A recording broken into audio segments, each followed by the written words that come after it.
Welcome to a special announcement episode of It's a Mimic, where you never know what you're going to get. I'm Adam, and with me today is Kyle, and we're going to get to know a little bit about him. In this quick episode of the It's a Mimic podcast, Kyle's going to roll 10 times on a d20 table and answer 10 questions so that you, the listener, can get a better understanding of who your hosts are and what unique experiences they're going to be bringing to the table during this next iteration of It's a Mimic. But before we get started, let's get into the three most important questions. One, what is your professional background and what do you do for work by the broad strokes? What do I do?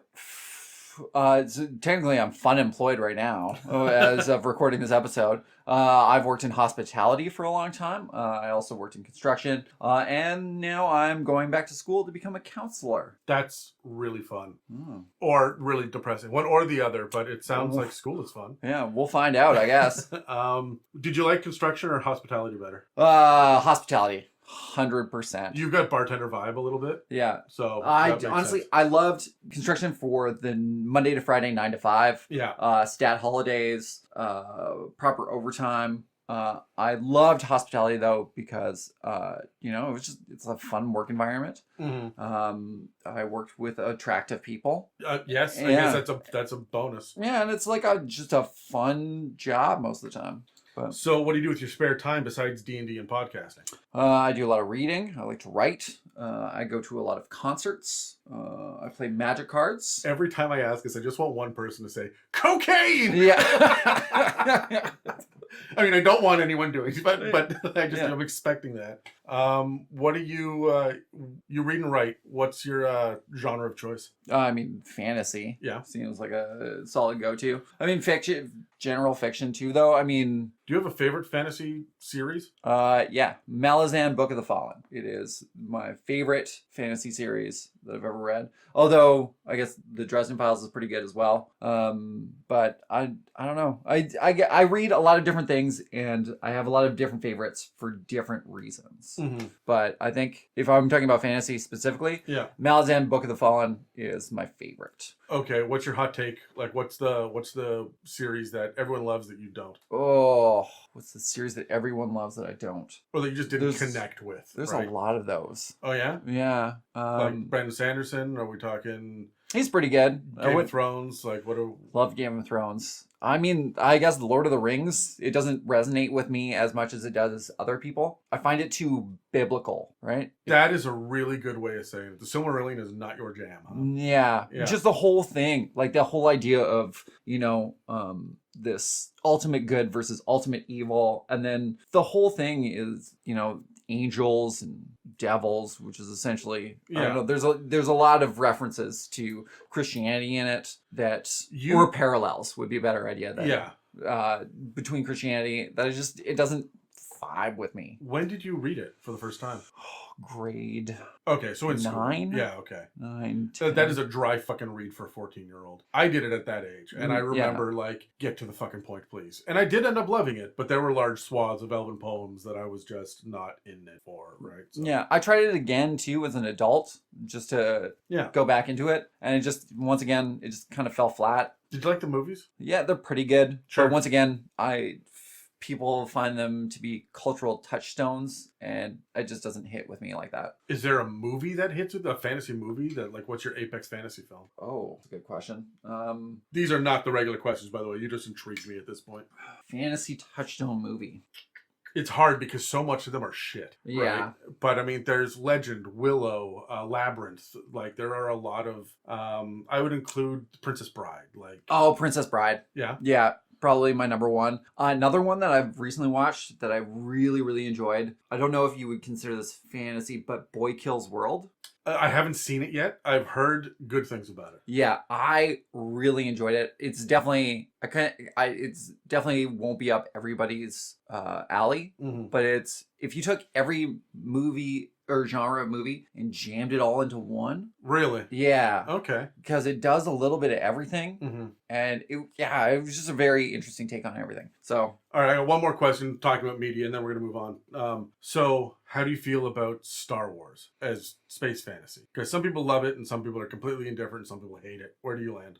Okay, when I first saw it, when I was a kid, I got the trilogy. Yeah. I remember getting it for Christmas. I can't remember how old I was, maybe 10. And I watched it 3 times back to back. Yeah. Loved it. Amazing. The original trilogy has a spot in my heart. Yeah. Right? Yeah. Yeah, definitely hit me huge. Andor, amazing. I haven't seen it yet. So They fucking lost me on the ones leading up to it, but I'll go check it out. honestly, I recommended it to a buddy of mine. He's like, I don't really like Star Wars. And I was like, it's not like watching a Star Wars movie because it's... That's why I liked Rogue One. Yeah, I liked Rogue One a lot too. This one is like, there's no Jedi in it. Oh, fuck. Okay, I'll give it a shot then. Yeah. I'm tired of laser swords. Yeah, me too, right? Like, Yeah. I liked the universe, but I wanted something else from it. Mm-hmm. There's no Jedi, no Sith involved, right? Like, it's Empire versus Rebellion. Okay, cool. And that's it. So Right on. Okay, so what D&D class best represents your idea of your perfect self? Not what are you? What is your perfect self? my perfect self. Yeah. What was your answer to this question? I am probably a wizard because I do all of the research and I love all of the lore, and I am just that guy that reads, but I also have a podcast, so maybe a bard. Mm-hmm.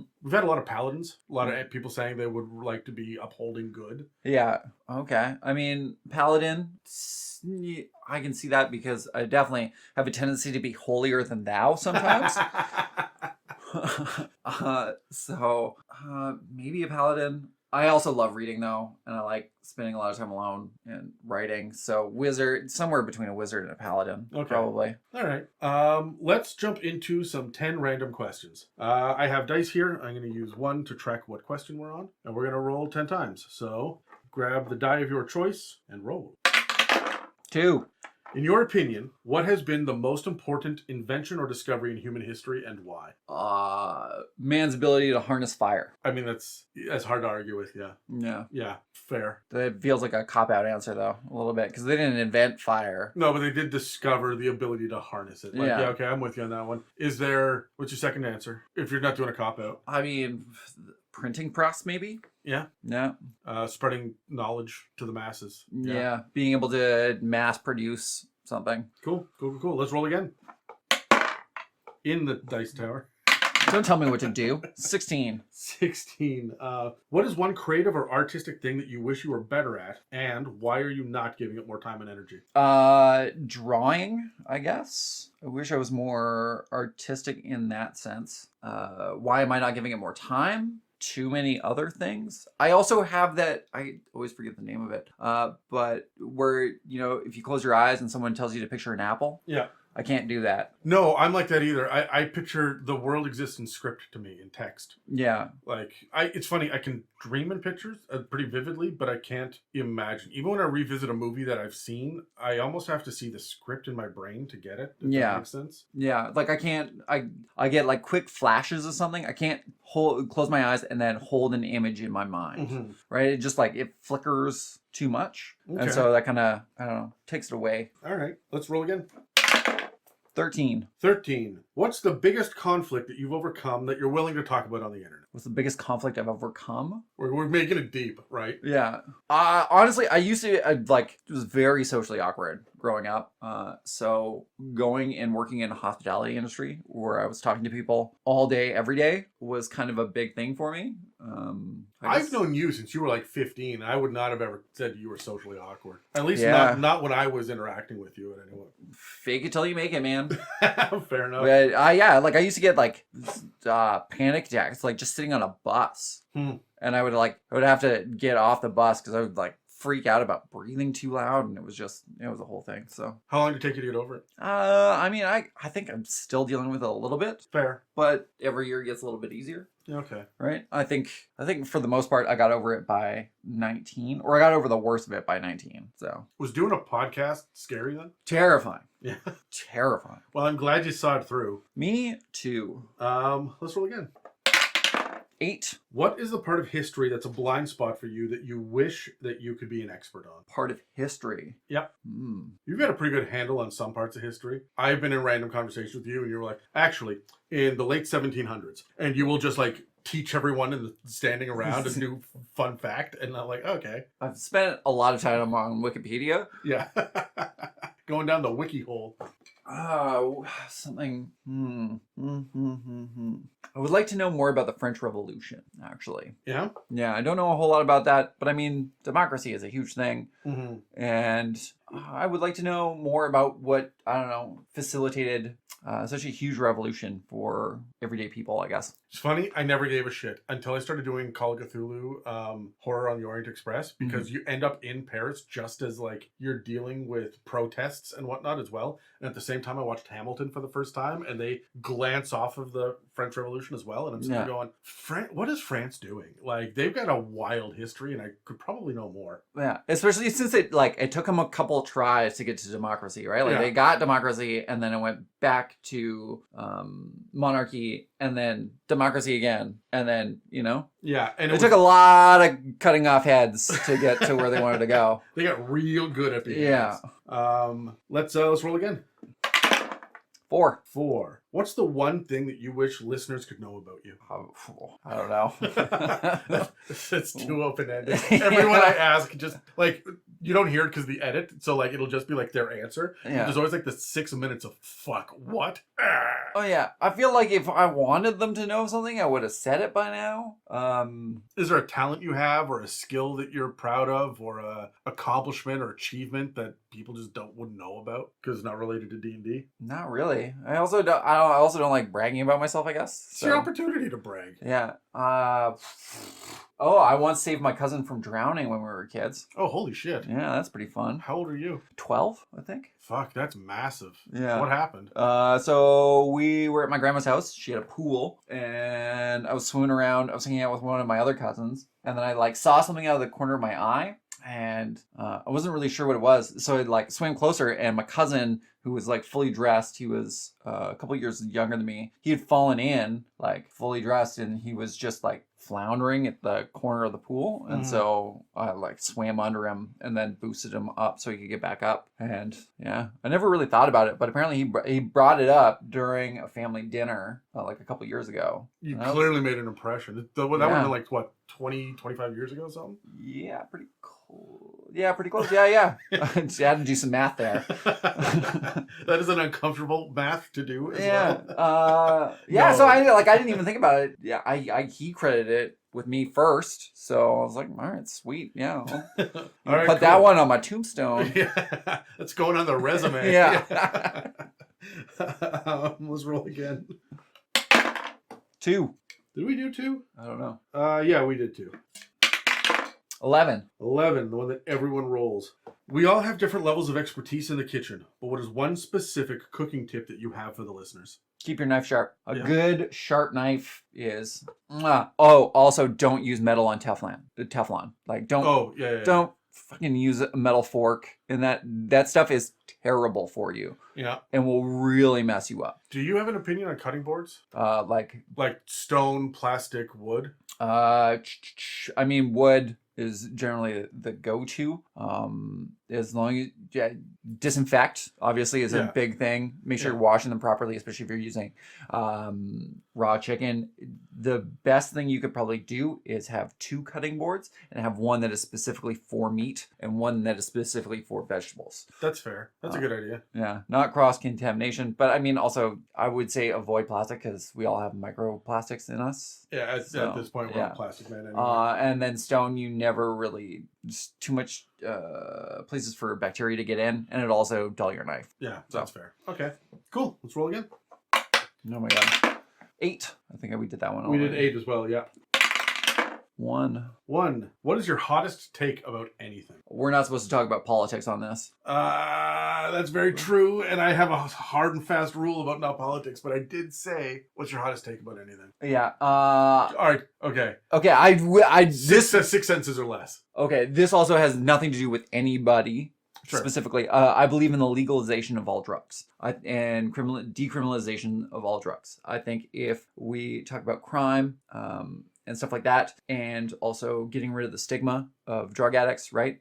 First of all, we take money out of the hands of criminal gangs Yeah. by having the government sell these drugs. Also, it is a lot easier to get people into rehab if you go, here, I'll sell you this heroin or this cocaine or whatever it is. But just so you know, we also have pamphlets for if you want to get into rehab and stuff like that. And so that way you have a way to fund rehab and all the pressures that drug addiction creates on a system. If you keep money flowing within the system, it'll alleviate a lot of it. Yeah. Do you think, though, that is easy for us to say in Canada, where we have a system that is far more equipped to deal with something like that than, say, the United States? Like, there are just some countries that their system would buckle without major overhaul. I don't know, because you talk about the American system where they spend an insane amount on keeping people in prison, and once you're in prison, it's a cycle, right? Because every job requires you to have a criminal background check, and then they won't hire you if you are a drug addict or if you have any sort of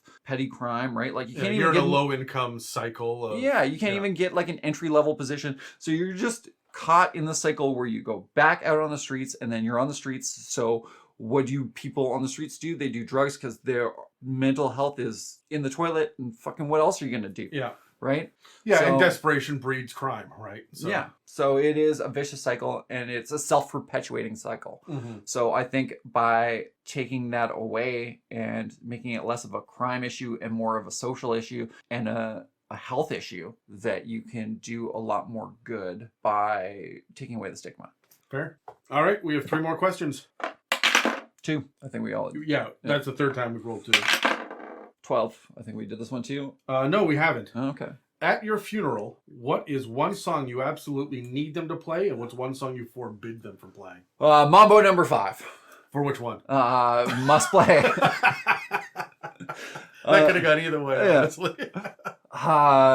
One song I have to play. I mean, shit. The one from the Monty Python song. The meaning, or Look on the Bright Side of Life. Okay. By Monty Python. What song should you never play is Blue by Eiffel 65. I fucking hate that song. Really? So I don't know what it is, but it is. If I could delete one song from the existence of human history, it would be that song. Does it make you want to daboo dee daboo die? Fuck off. Yes, it does. Very much does. All right, let's roll again.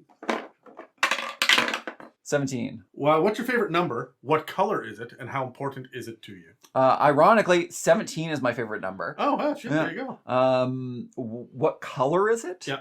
Like, when you picture it in your head, and I know that you just said that you have trouble picturing that shit in your head, but what color is it? It seems to be easier for people with single-digit favorite numbers. Yeah. Like 3 is green or whatever people say, but like... I feel like it's going to be a gradient. It's not going to be one color. What's the gradient? Like a metallic purple to blue in like a dark scale. That's fucking wild. That is the wildest answer we've had for this so far. Yeah. And how important is it to you? How important? I wouldn't say it's important. I just like the shape of it. Sure, okay. My point is, like, you don't have to play it every time you step into a casino on roulette. There's no, like, the 17th of every month is lucky for you for whatever. Oh, thank God. No. It makes no, like, difference in my regular life. I just like the number. Why? I like the shape of it. Yeah, a lot of people have chosen like their elementary school jersey that like when they were in Little League and shit, like that's their favorite number. But yeah, I have no like no practical thing. I have it's not connected to my past in any sort of way. I've just always liked the shape of it. Does the 1 have the little tail thing in the front of it when you picture at 17? Does the 7 have the little cross in the middle? No cross in the middle. The 7 definitely does have the little cleft, the little tail at the end. Yeah. Does the 1? No. It's just a straight line. Just a straight line. All right. Cool. I mean, it could be either way. I'm happy. All right. But okay, last question.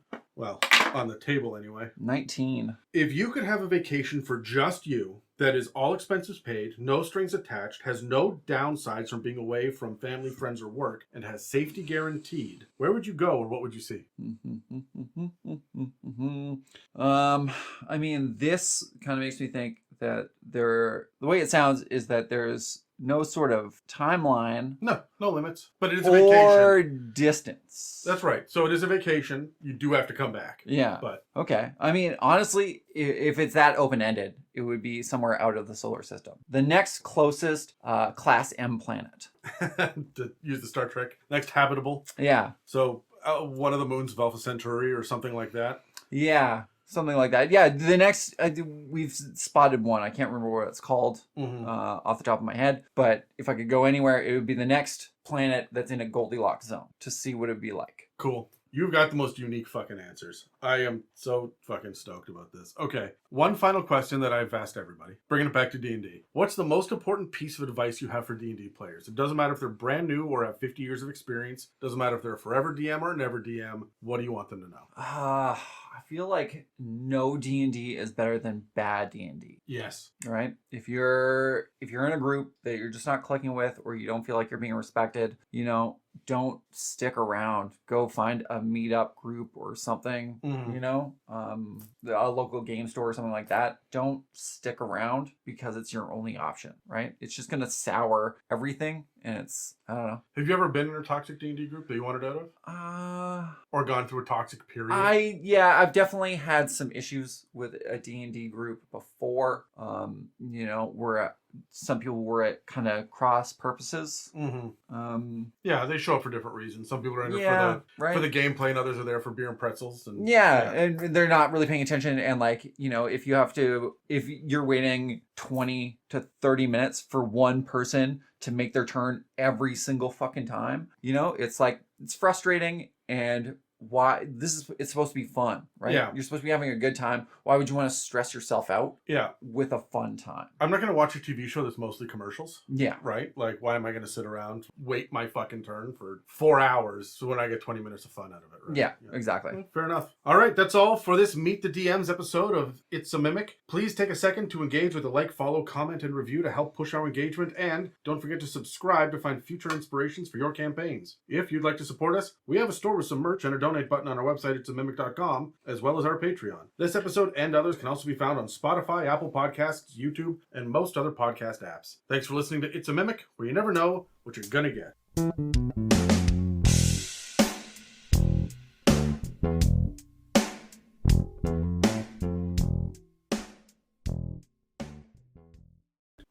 I gotta ask you, because you're the fantasy nerd on the podcast. Now we've lost Dan, you're like the fantasy guy. There's a question that I was hoping you would roll that you didn't. Okay. And it is, let me see if I can find it real quick. What is one fictional universe from any television show or movie that you wish you could jump into as yourself and live out the rest of your life? So you can't be a superhero or a Jedi. You gotta be you. But what's the universe you'd go to? As a normal person. Yeah, as you specifically. I mean, something within the Studio Ghibli universe. Oh, yeah? Yeah, right? Because, first of all, their food looks amazing. That's very fair, yeah. It's almost pornographic now that you mentioned it, right? And it's adorable. Yeah. Right? And also the safest as like a regular person. So, if you're going to do something as a regular person, you want it to be like a cozy fantasy, right? Yeah, okay. That is the best answer I think we've gotten so far. Cool. I'm glad I asked.